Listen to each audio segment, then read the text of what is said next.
Le journal a plein de bienfaits.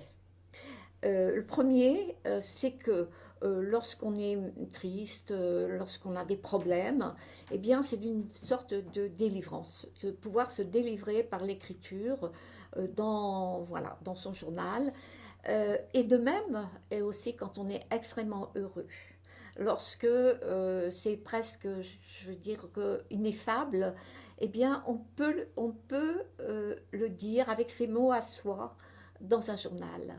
Beaucoup mieux, sans doute, qu'on le dirait même à des proches.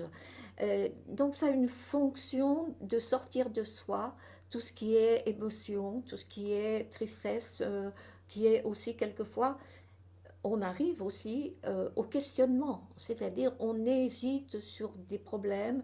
Bien sûr, on peut toujours partager avec quelqu'un, mais partager avec soi-même. Voilà, ça a une fonction très très différente. On peut aller au plus profond sans se soucier de l'autre. Le journal, c'est le premier confident, d'une certaine manière. Donc, ça, cette vertu. Et il y a une autre fonction, c'est de devenir en quelque sorte le sujet de sa propre vie. Alors, c'est peut-être une expression très, très, je veux dire, un peu doxe, un petit peu euh, prétentieuse, pas du tout. C'est qu'on peut maîtriser effectivement de ses sentiments, on peut se connaître davantage. Se connaître davantage.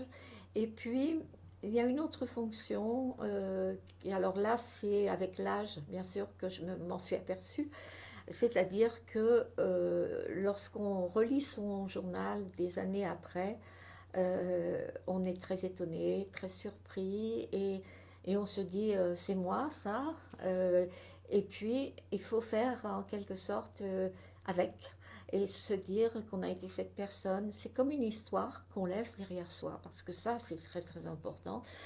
Alors je dirais qu'il ne faut pas déchirer son journal, il ne faut pas le détruire. Alors on peut le cacher, oui bien sûr, parce que c'est très sujet à curiosité, le journal d'un proche. Et c'est quelquefois très difficile de le soustraire à la curiosité. Mais il faut éviter de le détruire parce que c'est une pièce très très très précieuse, non seulement pour soi, mais aussi ensuite, je vais dire, on grandit, on vieillit, on a des enfants, des petits-enfants et on laisse une trace. C'est laisser une trace aussi, c'est très important.